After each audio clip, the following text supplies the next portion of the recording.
99.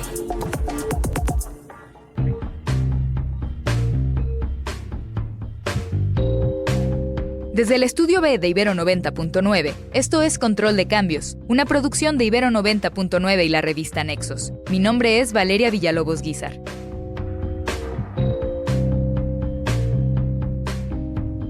Los candidatos presidenciales tienen la responsabilidad de presentar sus visiones sobre el futuro del país de forma clara y concreta, especialmente en áreas críticas, como es el caso de la educación.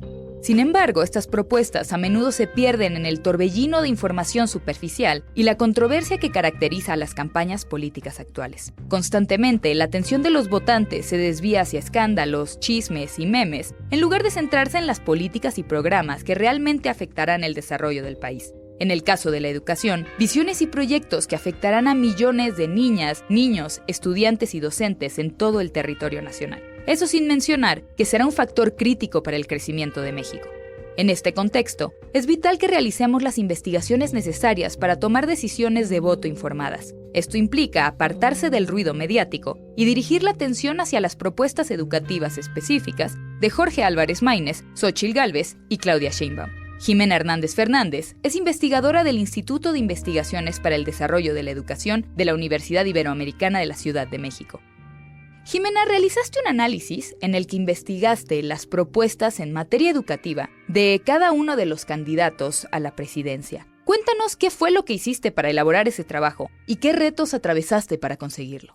Como bien dices, luego las campañas se enfocan en aspectos que no son importantes y creo que como investigadora educativa me resultaba muy interesante conocer qué es lo que están diciendo las candidatas y el candidato en materia de educación. Y sobre todo preguntarme y preguntarles a los candidatos si están identificando los problemas públicos que realmente necesitan atención o necesitan solucionarse en materia educativa.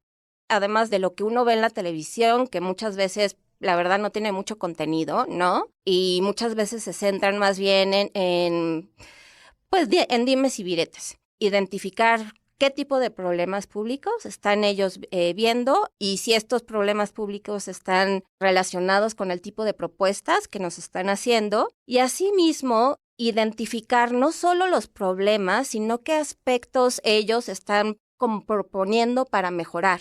O sea, no solo se necesitan obviamente solucionar problemas, sino que queremos aprovechar la educación para potenciar las capacidades, las habilidades y en términos económicos incluso la productividad. Me puse a revisar en materia de problemas públicos qué es lo que dice Coneval que tenemos en términos de problemas, y uno de los problemas más importantes identificados pues es la falta de equidad en el acceso y la permanencia a la educación. Hay mucha desigualdad en las oportunidades que tienen los niños y las niñas, jóvenes, adolescentes para permanecer en la escuela y tener una trayectoria educativa completa. En segundo lugar, son problemas de infraestructura, ¿no? O sea, las escuelas carecen de muchas condiciones necesarias para el aprendizaje. Los edificios, el acceso a agua potable, por ejemplo. Entonces quería también ver qué estaban ofreciendo en ese aspecto. Y en términos de problemas también la atención a la diversidad y la inclusión, que se mantiene como un importante problema educativo y que afecta a principalmente personas en condiciones, de discapacidad o a personas pertenecientes a nuestros pueblos originarios, ¿no? Entonces, ¿qué propuestas habían en esa materia?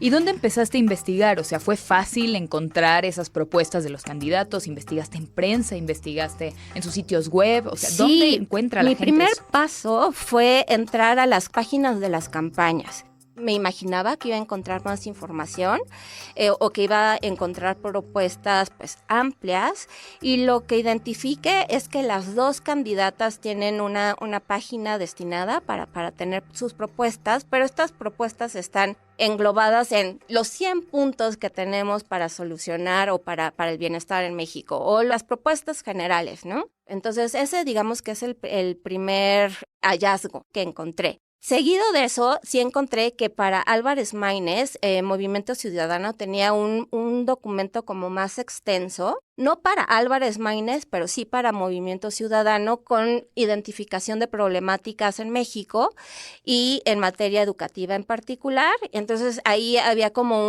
una parte más amplia en términos de problemas educativos, no así tanto en cómo atenderlos. Para las candidatas en particular son propuestas muy escuetas, o sea, como dar muchas más becas para todo mundo en todos los niveles educativos, más dinero. Esa es la propuesta general. Tendría que tener un sentido más profundo, ¿no? O sea, ¿cuáles son los problemas que identificamos que se pueden resolver dándole más dinero y más dinero a todos los niños sin importar condición, sin importar necesidades o el tipo de escuela a la que asisten? Esa visión muy general de la educación y una visión también muy politiquera, digamos, de cómo acercarse a las personas con propuestas educativas. Ahora, ¿nos podrías contar qué método utilizaste tú para medir y calificar las propuestas de cada candidato? Porque lo que hiciste fue mostrarnos estas áreas de oportunidad que tiene la educación y ver cómo cada uno de los candidatos abordaba o proponía o ignoraba totalmente cada uno de estos problemas. Pero les asignaste una calificación. ¿Nos puedes contar cómo fue ese proceso y qué mediste? Lo que hice fue un proceso más creativo, como para ver cómo puedo efectivamente compararlos, porque el primer ejercicio que hice fue un ordenamiento de cuáles son las propuestas en cada tipo de rubro, y dije, ok, ¿ahora qué puedo hacer para darles un valor o para poder decir quién está haciéndolo un poco mejor? Mi primer criterio fue identificar que tuvieran propuestas para cada tipo de problema identificado y también para cada tipo de solución o área de innovación conforme a lo que menciona Banco Mundial que se tiene que hacer para justamente aprovechar la educación. Entonces, lo único que hice para ser, digamos que lo más justa y equitativa posible era darles un punto por cada vez que tuvieran alguna propuesta relacionada con cada rubro. Ahí sí, sin tomar en cuenta si la propuesta era de buena o de mala calidad, me di cuenta que había áreas en las que ningún candidato tenía propuestas y había otras en las que algunos sí la tenía, otras no, ¿no? Entonces, la valoración final fue que tanto Álvarez Maínez como Sheinbaum tenían 6 puntos, o sea, 6 áreas cubiertas de las 10 que yo estaba identificando, y que Xóchitl Gálvez tenía 7. Entonces, digamos que a Xóchitl le faltaban 3 áreas por cubrir y a Álvarez Maínez y a Sheinbaum 4 áreas por cubrir. Esa fue la valoración inicial. ¿Qué áreas de la educación son ignoradas por la mayoría de los candidatos? De estas 3 áreas que le faltan a Gálvez y 4 que le falta al resto de los candidatos, ¿qué es lo que no están atendiendo en lo absoluto? Ninguno habla sobre inversión en educación. O sea, ¿cuánto tenemos que invertir como país para la importancia que le damos a esta materia? Y no me estoy refiriendo aquí únicamente a becas. El Banco Mundial dice que los países tienen que estar destinando cierta cantidad o cierto porcentaje de su Producto Interno Bruto, el PIB. De hecho, el Banco Mundial hace muchos estudios con respecto a las diferencias en términos de esta inversión entre países. Entonces, lo que yo trataba de identificar era que esa visión de ir incrementando recursos para educación estuviera presente en las campañas, ¿no? O sea, que dependiendo del crecimiento económico, nosotros también pudiéramos estar hablando de que nuestro sistema educativo se va a beneficiar de ese crecimiento. Hablan de incrementar el número de becas, dar más dinero en esas becas y demás, pero no propiamente de la inversión en educación, que tendría que ver más, por ejemplo, con infraestructura, con formación docente, con otros rubros que están relacionados con la educación y que se tiene que destinar dinero. De todas las medidas y propuestas que encontraste, muchas o pocas, ¿qué propuestas concretas defienden los candidatos presidenciales para abordar los desafíos actuales en el sistema educativo? ¿Cuáles te llamaron particularmente la atención? Porque me imagino que serán varios. Un área que a mí me resulta de mucho interés es cómo estamos viendo a la educación como instrumento para formar ciudadanía. Y en este sentido veo una visión también muy política del uso de la escuela Y sí, algunos puntos ahí que me llamaron la atención de Álvarez Maínez, por ejemplo, él sí habla de utilizar la educación como mecanismo para formar valores democráticos desde el preescolar hasta la universidad, o sea, de manera explícita me refiero, y también de que a partir de la escuela se forme a los estudiantes en principios de igualdad, en paridad de género, en sustentabilidad. Gálvez también habla que a partir de la escuela se puede mejorar la violencia de género, ¿no? Entonces eso implica formar en igualdad, formar en respeto y utilizar a la escuela justamente como el vehículo de formación para que estos valores de igualdad y de respeto estén internalizados en la población. Ahora que hablabas de lo politizada que puede estar la educación, quisiera preguntarte qué dice la oposición sobre la nueva escuela mexicana y los demás programas educativos del gobierno actual. La propuesta de Álvarez Maínez es totalmente quitar la escuela mexicana. Dedica mucho acerca de la necesidad en su visión de quitarlo de tajo. Sorprendentemente, Xóchitl no se mete con la nueva escuela mexicana, lo cual a mí me sorprendió. Habla de mayor formación docente, pero de mantenimiento de los programas actuales de estudio. Sheinbaum, ella sí nos dice que pues va a fortalecer obviamente la nueva escuela mexicana, también apoyando a los docentes con mejores programas de formación y con la resolución de algunos problemas que mantienen los docentes. No encontré a qué problemas se refiere que los docentes siguen teniendo, pero lo mete relacionado con la nueva escuela mexicana. ¿Es posible que la educación deje de ser un medio para que cada presidente deje su huella política y todo este tipo de discursos? Es decir, ¿crees que se logre tener una política pública en materia educativa que busque pues lo mejor para los docentes y los alumnos y deje de un lado los intereses políticos? Esto es algo que todos queremos, ¿no?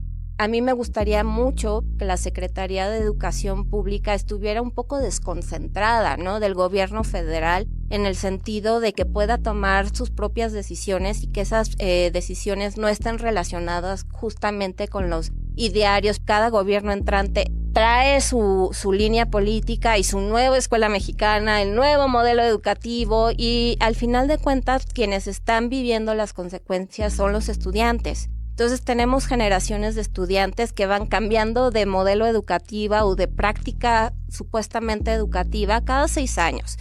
Entonces creo que sí tendría que haber un mecanismo de protección del sistema educativo y se beneficie de mantenimiento en la política educativa, de evaluación en la política educativa también, que es muy, muy necesaria y que parece que en la última administración ha perdido su valor, y de cierta continuidad, ¿no?, para que podamos ver si el modelo actual efectivamente está teniendo los resultados. Al momento lo que hemos hecho es quitar sin evaluar, ¿no? O sea, sin saber qué fue lo que pasó, qué beneficios. Funcionó, si no, que Exacto. se queda, que se va.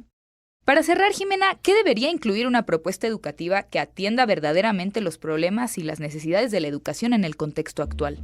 Yo creo que tendría que entender justamente la diversidad de nuestro sistema educativo. Y me refiero a diversidad no solo en términos de que la verdad cada estado tiene situaciones muy, muy distintas y que necesita atender de manera también diversa, sino también la gran diversidad de los estudiantes a los que atiende, ¿no?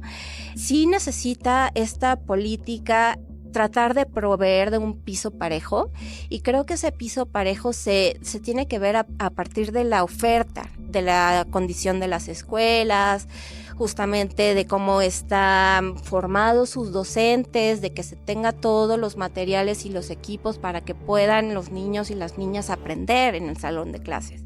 Y quizás en mi muy personal punto de vista, la solución no está tanto por fuera, ¿no? Todas las propuestas que estamos viendo que mencionan becas están viendo el problema en la demanda. Los niños a lo mejor no tienen dinero para ir a las escuelas, pero creo que también hay una problemática que no se está visibilizando, y es la relevancia que le encuentran los estudiantes a la escuela misma, ¿no? O sea, sobre todo a nivel media superior, asistir a la escuela no solo es un costo de oportunidad, sino qué tanto me inspira, qué tanto siento que me estoy preparando, qué tanto me sirve lo que estoy aprendiendo aquí en la escuela. Entonces, Me gustaría que las propuestas estuvieran justamente enfocadas en efectivamente identificar qué es lo que necesitan los estudiantes para encontrarle sentido a la escuela.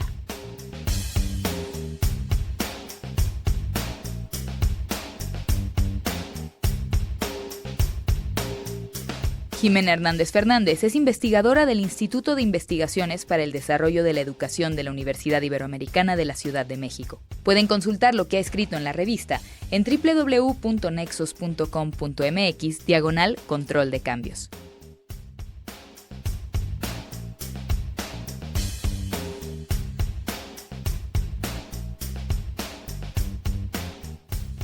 El próximo 2 de junio, México celebrará elecciones en varios estados para elegir nuevos gobernadores. Una cita electoral que marcará el rumbo político de diversas entidades federativas en un contexto de alta expectativa y complejidad política. En estos comicios, 8 estados renovarán sus gobernaturas: Chiapas, Guanajuato, Jalisco, Morelos, Puebla, Tabasco, Veracruz y Yucatán. En su mayoría, estados clave en términos de población, economía y geopolítica. Estas elecciones son fundamentales, no solo porque determinarán el liderazgo local, sino también porque pueden influir significativamente en la configuración del poder a nivel nacional. Estos comicios también servirán como un referéndum sobre la administración del presidente Andrés Manuel López Obrador, ya que su partido, Morena, buscará consolidar su poder en más estados del territorio nacional. La oposición, por su parte, intentará recuperar terreno y establecerse como una alternativa viable para el cambio. Los resultados tendrán un impacto duradero en la dirección del país y en las estrategias de los partidos políticos, moldeando el panorama electoral de los próximos años. Guillermo M. Cejudo es profesor de la División de Administración Pública del CIDE. Me gustaría que empezáramos con una reflexión general de cuál es la importancia de atender y estudiar la política local, que a veces pensamos que solamente tiene un impacto a nivel estatal o justo local. ¿Por qué es importante no dejar de lado y no dejar de atender elecciones que tienen que ver con gobernaturas, alcaldías, municipalidades de otros sitios? Hay una política local que suele pasar desapercibida desde la Ciudad de México o cuando solo ponemos atención a lo nacional, porque pensamos que los aparatos políticos significan lo mismo en cada estado, o pensamos que las coaliciones políticas responden a los mismos intereses, valores o preocupaciones, sin distinguir las preferencias y los intereses que están en juego para cada lugar. Y particularmente cuando hay elección para gobernador, lo cierto es que para alguien que va a votar en Puebla, en Morelos, en Veracruz, la figura presidencial jala mucho, pero también hay una preocupación por dar un voto de premio o castigo al gobernador saliente. Y por eso hay coaliciones políticas que se van armando en cada ámbito local, que por cierto, suelen rebasar las etiquetas partidistas. Estamos acostumbrados a ver las etiquetas como algo fijo, ¿no? El PRI, el PAN, el PRD, Morena y Movimiento Ciudadano representando proyectos equivalentes. Y lo cierto es que basta rascar un poco lo que ocurre en los estados para ver que en muchos casos son justo eso, etiquetas que sirven para que entren a las boletas coaliciones o actores políticos que no necesariamente tienen mucho en común con sus equivalentes de otros estados. ¿Te parece si empezamos haciendo foco en cada uno de los estados, justo para empezar a aclarar esto que mencionas sobre la importancia también de atender las singularidades de cada uno de los estados? Podemos empezar con Guanajuato, que llama la atención que en un estado que se caracteriza pues por su ideología conservadora, haya para empezar puras mujeres como candidatas a la gobernatura. ¿Crees que uno de los últimos bastiones del PAN mantenga su territorio con Livia García, o qué es lo que vamos a ver en la elección de este estado? En ese estado vemos manifestado justo uno de esos factores que te decía al inicio. Alguien que está votando en Guanajuato, por supuesto que está pensando en lo que los diarios nacionales discuten sobre los problemas del país o el presupuesto federal o los problemas de seguridad en el país, pero también está reaccionando a factores locales muy importantes. Y déjame mencionar 3. Uno, Guanajuato es un bastión panista. Hoy alguien que vota por primera vez porque sacó su credencial del INE al cumplir los 18 años, seguramente no ha vivido más que con un gobernador hombre del PAN. Es un espacio que desde los años 90 se volvió un bastión panista y eso se refleja en varias cosas. Uno, en la presencia de panistas y expanistas en muchas de las candidaturas, tanto en puestos federales como locales y municipales, y en el desgaste que inevitablemente tener tanto tiempo continuidad en el gobierno se refleja en la valoración que hacen los ciudadanos sobre el desempeño de los gobernantes. Lo segundo que es notable es que la disputa, pues muchas veces ocurre antes de la elección. Las disputas ocurren previamente, es decir, ¿quién va a ser, en este caso, la candidata a gobernadora? ¿O quiénes van a estar con el sello del PAN disputando las presidencias municipales? Y esas disputas que ocurren antes de las elecciones y que ni siquiera en muchos casos son primarias, sino más bien son arreglos dentro de los grupos políticos, terminan siendo tanto más fuertes que el proceso electoral. Claro. Entonces, ese es un primer atributo específico del caso de Guanajuato. Por diversas razones, Guanajuato tiene una clara crisis de seguridad que pues, es responsabilidad de los tres ámbitos de gobierno, pero que afecta el desempeño y la valoración que tienen hoy los guanajuatenses de su gobierno y de la capacidad de incidir. Y finalmente está este elemento que mencionas, es por las reglas de paridad que están en la Constitución desde hace algunos años. Esta es la primera vez que, pase lo que pase, terminará una gobernadora en Guanajuato, lo cual será una novedad interesante, de la cual veremos los resultados en los años por venir. Ahora, en esta misma tesitura, Yucatán es otro estado que también va a elegir un nuevo gobernador y que también se mantiene bajo el mando panista. ¿Cómo ver las campañas en el sureste? ¿Morena le va a quitar este estado al PAN con Joaquín Díaz o como candidato o qué prefiguras para Yucatán? Yucatán es una dinámica diferente. Desde hace años ha tenido alternancias entre el PAN y el PRI y un partido con una democracia vibrante y con grupos políticos claramente articulados. Yo en esta elección hay una novedad y esa novedad es el crecimiento importantísimo que ha tenido Morena.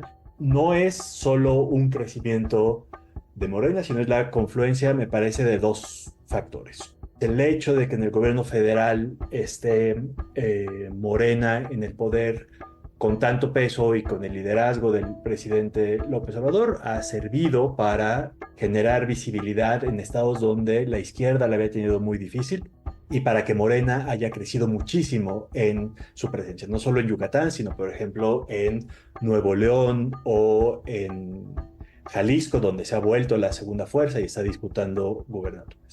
Y el otro dato importante es que precisamente por ello, no pocos cuadros del PRI encontraron en Morena un espacio para hacer competencia por puestos locales y por puestos federales.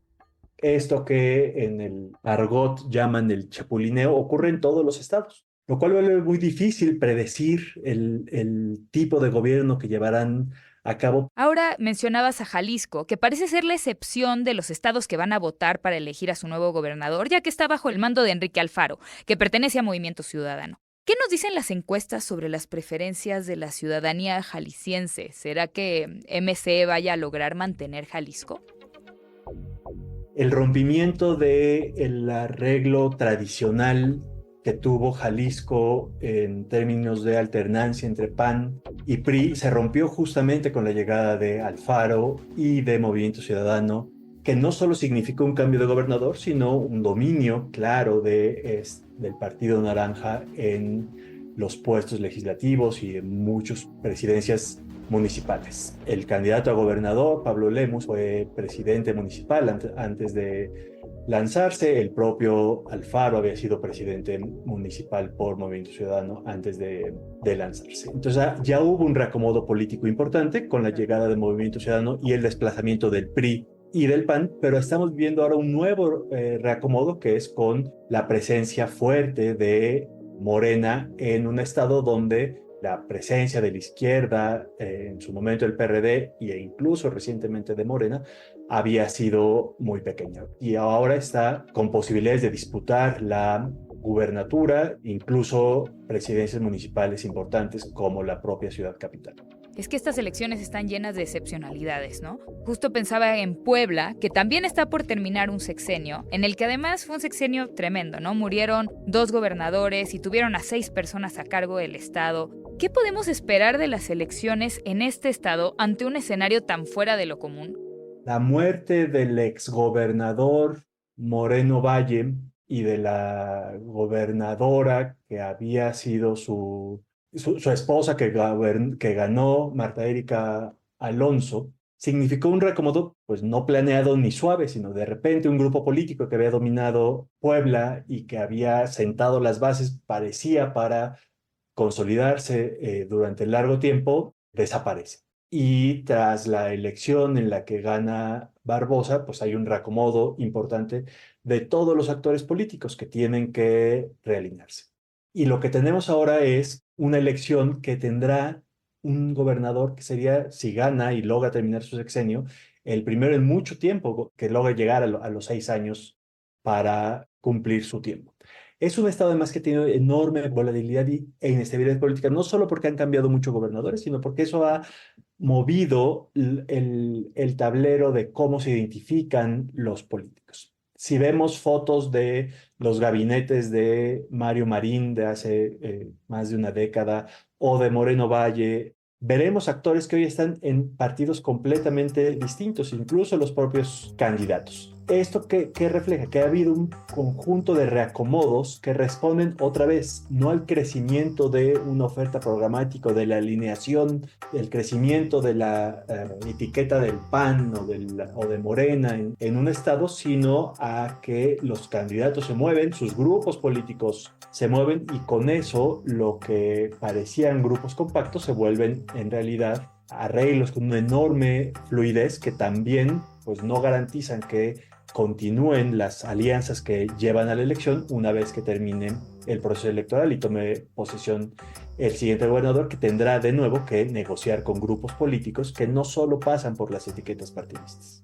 Brinco de estado otra vez. Morelos es otro estado también con puras mujeres como candidatas a gobernadora, pero ¿crees que la victoria de Lucy Mesa sea tan segura como parecen indicar algunas encuestas? Sobre todo considerando que el voto de castigo es una tendencia importante en Morelos, como mencionabas hace rato para otros estados, y más después de la muy desfavorable gestión de Cuauhtémoc Blanco. ¿Qué tipo de factores utilizarías tú para analizar este estado en particular? Morelos es un caso donde lo que está pesando parece ser el voto de castigo para el gobernador.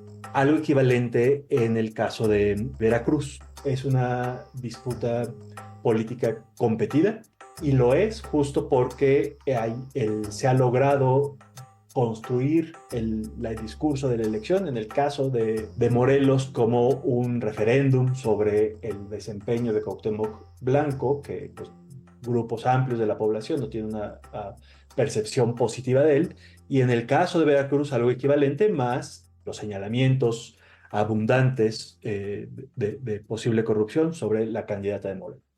Paso a Veracruz justamente, que es cuando Morena ganó la gobernatura de Veracruz, fue una gran pérdida para el PRI, ¿no? ¿Cómo crees que se perciba hoy la gestión de Morena en ese estado? ¿Y cuáles consideras que son las particularidades de las elecciones en Veracruz a las que hay que ponerle particular atención, que pueden ser importantes a nivel federal? Hay dos preguntas importantes que plantearnos en el caso de Veracruz. Una primera es, ¿qué va a pesar más en Veracruz? La dinámica política local, es decir, va a ser los grupos que se están acomodando de nuevo en torno a Morena o a la alianza, independientemente de las disputas políticas entre grupos concretos, o la política nacional. Hay un fenómeno que se llama la nacionalización del comportamiento político, donde los votantes empiezan a ver a sus candidatos y sus problemas locales con lentes que reflejan también lo que ocurre en lo nacional. Por varias razones. En primer lugar, por cuestiones tecnológicas como la disponibilidad de información nacional. Ya no solo leemos el periódico local o comentamos las políticas, la dinámica política en los cafés, sino que estamos enterados de lo que ocurre y de lo que se discute más allá del entorno inmediato. Y también por el peso clarísimo, y en el caso del presidente López Obrador es muy claro, de un gobierno que ha logrado dominar el discurso público y que en buena parte de la decisión política de quienes lo favorecen y quienes se oponen a él, en torno a lo que ocurre en lo nacional. Entonces, en Veracruz creo que estamos viendo una disputa en esa dirección. Tenemos una candidata que llegó de lo nacional con conversación nacional sobre su desempeño, sobre los alegatos de corrupción, etcétera, que están pesando en la forma en la que se lee la competencia entre los partidos. Y el otro factor es la forma en la que tras la elección se tiene que realinear los propios arreglos que ya no necesariamente corresponden con las mismas fuerzas que cuando llegó el gobernador hace 6 años importaban, que era básicamente el empuje que desde el centro, por el arrastre de la campaña nacional del presidente López Obrador, había servido para ganar la elección. Hay factores nacionales como esa presencia nacional, desde luego la composición política del nuevo Congreso, pero que convivirá con estos clivajes locales y cómo queden acomodados los gobiernos municipales, que en el caso de Veracruz, pues no solo la capital, sino Boca del Río, Córdoba, Orizaba, son muy importantes y también están siendo muy competidos. Guillermo, pasó a Chiapas, que es un estado con una situación geográfica y política muy compleja, ya que además hemos tenido recientemente a muchos grupos armados que están buscando dominar sobre todo las carreteras, en buena medida por el terrible negocio que representa la migración. Y ante este panorama, ¿cómo crees que ha sido valorada la gestión de Rutilio Escandón? Chiapas creo que no puede entenderse la elección sin el tema de seguridad. Es un estado que había logrado esquivar por lo menos la parte más fuerte de la crisis de seguridad que vive el país y hoy es uno de los Por epicentros. rojos. Y con dinámicas además más complejas por las condiciones de pobreza, por la penetración que están teniendo ahora en comunidades indígenas, pero también porque esto se monta en otro tipo de violencia que ya existía en el Estado, que es los conflictos territoriales y a veces religiosos que ya existían y que o estaban latentes o que simplemente han empezado a articularse también con la presencia de los grupos criminales, lo cual vuelve terriblemente complejo el Estado. Al mismo tiempo, al ver las encuestas y los resultados, parecería que no hay un riesgo real de que Morena perdiera la elección. Y no lo hay porque en Chiapas algo que ha ocurrido regularmente es que las coaliciones políticas logran alinearse con los ganadores. Una vez que el pleito, la competencia por la candidatura es resuelta, se cierran filas y hay respaldo al candidato. Además de que hay un aparato político importante construido en su momento por el Partido Verde, pues que está bien aceitado y que probablemente será determinante en el resultado de la elección. También llama la atención el número de candidatos que se han dado de baja en las elecciones en este estado. ¿Cómo está el panorama de violencia electoral en Chiapas y cómo crees que va a perjudicar a las elecciones ahí? El tema de violencia electoral es un tema que en Chiapas es muy notable, pero lo es también en Puebla y en realidad en el país entero. Pero hay un asunto aún más grave que es quienes de plano ni siquiera decidieron competir. Es decir, el Claro. efecto inhibidor que se está teniendo en muchos actores políticos que prefieren pues ya no entrarle al juego electoral o que ceden una candidatura por no ponerse en riesgo. Esto claramente será uno de los sellos de la elección del 2024. Independientemente del resultado, será uno de los desafíos centrales del Instituto Electoral, desde luego, pero me parece que de los gobiernos federal y estatales, porque lo que estamos viendo es una amenaza brutal a los procesos democráticos. En el caso extremo se asesinan candidatos, lo cual pues es un riesgo brutal para la democracia y me parece, alerta roja para la gobernabilidad futura. Tabasco actualmente está gobernado por Morena y es el estado natal del presidente Andrés Manuel López Obrador. Y también estará votando para elegir a un nuevo gobernador. ¿Tú crees que Morena podrá mantener su poder en el estado? Pues todas las encuestas indican que será así. Aquí lo interesante es cómo un estado que no tenía de repente relevancia nacional por conflictos locales que subían al ámbito federal, la propia carrera del presidente López Obrador se construyó así, el intento por hacer renunciar a Roberto Madrazo, etcétera, ahora se vuelve un espacio donde actores nacionales, que se volvieron nacionales por la presencia importante de tabasqueños en el ámbito federal, se disputan el territorio. Pero se lo disputan, ya te lo decía hace rato, dentro de las siglas de Morena. Entonces hay grupos políticos, por ejemplo, quienes apoyaban al exsecretario de Gobernación y precandidato a la candidatura de Morena, y quienes están detrás del candidato actual de Morena, que disputan los espacios políticos, pero los disputan dentro de Morena. Este es un modelo que, al igual que en Chiapas, está favoreciendo la construcción de una hegemonía del partido en lo local, no desapareciendo el conflicto, pero asimilándolo a un conflicto no democrático, pero sí que se procesa dentro del partido político. Esta mirada súper superficial que hemos tenido a la política local, creo que debería alertarnos sobre la importancia de mirar eso que está en juego en las elecciones locales, porque los candidatos locales, los partidos locales responden a las necesidades y preferencias de los electores en su municipio y su territorio. Desde luego la elección presidencial jala muchos votos y es muy visible, pero hay una dinámica política local que tenemos que entender bien cuando busquemos hacer las explicaciones de qué pasa tras la elección, para no irnos con la finta de que solo importan los partidos nacionales o la candidatura a la presidencia. Pero lo segundo es que todos estos conflictos, todos estos desafíos no desaparecen tras la elección. Y ahí creo que hay también un llamado hacia que pongamos atención a pues cómo se reacomoda el federalismo mexicano tras la elección. De repente parecería que cuando escuchamos a nuestras candidatas que estuviéramos en un país unitario donde todo lo que se pase en el futuro lo decidirá la presidenta en negociación a lo mejor con el Congreso, pero lo cierto es que México seguirá siendo un país federal y que las capacidades, las preferencias y las negociaciones que ocurra con los estados y con los municipios será lo que seguirá determinando la efectividad de nuestras políticas sustantivas de salud, educación, seguridad, etcétera. Entonces, el carácter federal de nuestra república no solo pesa en lo electoral, sino en la capacidad de resolver problemas públicos, y pues por eso es muy importante que le sigamos poniendo atención a lo que pasa en nuestros estados y en nuestros municipios.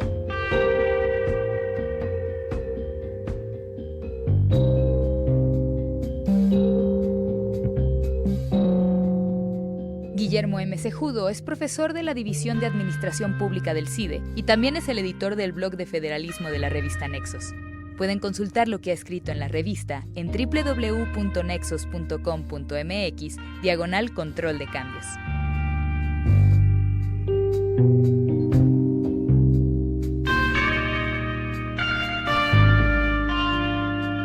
Muchas gracias por escuchar Control de Cambios, una producción de Ibero 90.9 y la revista Nexos.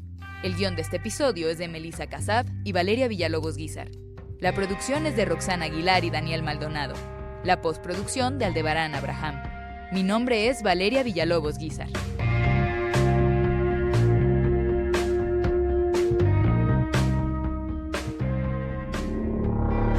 Para más contenidos como este, descarga nuestra aplicación disponible para Android y iOS o visita ibero909.fm.